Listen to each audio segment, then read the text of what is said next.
Voter তালিকার সংশোধন অবশ্যই হতে হবে, মাস্ট।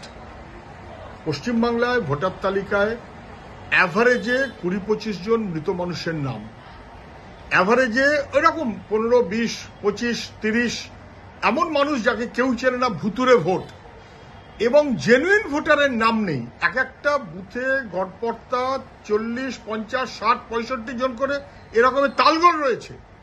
তো কারেকশন তো করতেই হবে, সেই কারণে তো রিভিশন, সবাই তা মান্য করে।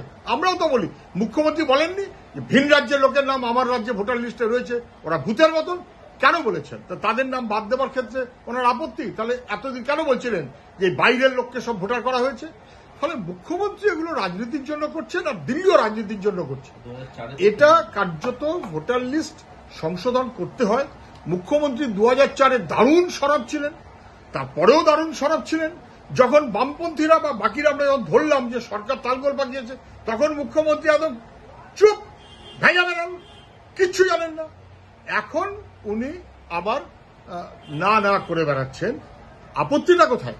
সংশোধন তো হতেই হবে, কিন্তু সংশোধনের নামে দিল্লি ভোটারের নাম যুক্ত করার চাইতে ভোটারের নাম কেটে দিয়ে তাকে ভোটার করে আসামের মতন বিপদে ফেলতে চাইছে। আপত্তিটা সেই কারণেই, রাজনীতি করার জায়গা না, মানুষের ভোটের অধিকারকে নিশ্চিত করার জায়গা। নির্বাচন কমিশন মিটিং ডেকেছে বিএলওদের, সেখানে জেলাগুলো থেকে বিএলওরা গেছেন। এইটা ডিএমরা তার ব্যবস্থাপনা করেছেন। কেউ মনে করে নাকি যে ডিএমরা ব্যবস্থা করেছে মুখ্য সচিব জানে না? মুখ্য সচিব কেন, সবাই জানে, গোটা সরকার জানে। উনিও হ্যাঁ বলেছেন। উনি হ্যাঁ না বললে মুখ্য সচিব বলতে পারেন না, মুখ্য সচিব না বললে ডিএমরা পাঠাতে পারেন না। কিন্তু এখন একটা ঝগড়া দেখাতে হবে, লড়াই ভাব দেখাতে হবে। অতএব এখন উনি বলছেন আমি কিছু জানি না।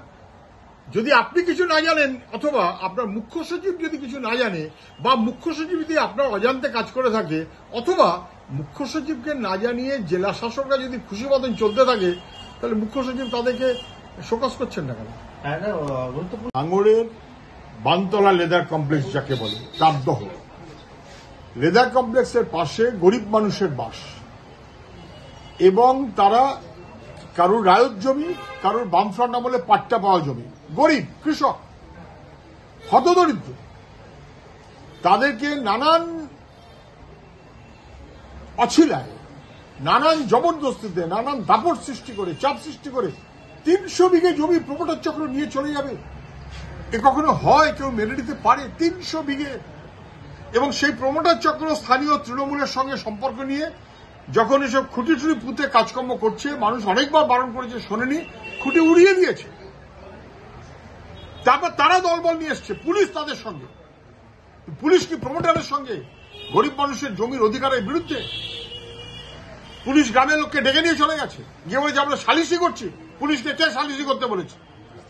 জমিতে চাষের অধিকার, কৃষকের অধিকার, তাকে বানচাল করার এই প্রচেষ্টা। আমি বলছি এটা শুধুমাত্র ভাঙড়ে না, প্রমোটার চক্র, দুষ্কৃতী চক্র, তৃণমূল মিলিয়ে মানুষের জমির অধিকার কেড়ে নিতে চায়, গোটা রাজ্য জুড়ে তাই হচ্ছে।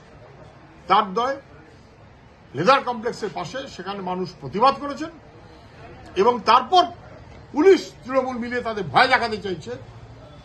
এই জিনিস কখনো সহ্য করা যায় না, মেনে নেওয়া যায় না। মুখ্যমন্ত্রীকে আমি বলবো, আপনি সব খবর রাখেন, ভূমির মন্ত্রী তো আপনি, পুলিশের মন্ত্রীও তো আপনি। কৃষকের জমি লোপাট হয়ে যাচ্ছে, মানুষ তো প্রতিবাদ করবেই, খুব স্বাভাবিক এবং সংগত এই প্রতিবাদ।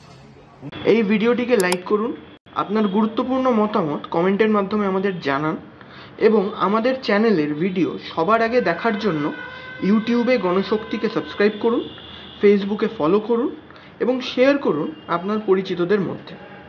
আমাদের চ্যানেলে আপলোড হওয়া ভিডিও নোটিফিকেশন পেতে বেল আইকনটি ক্লিক করতে ভুলবেন না।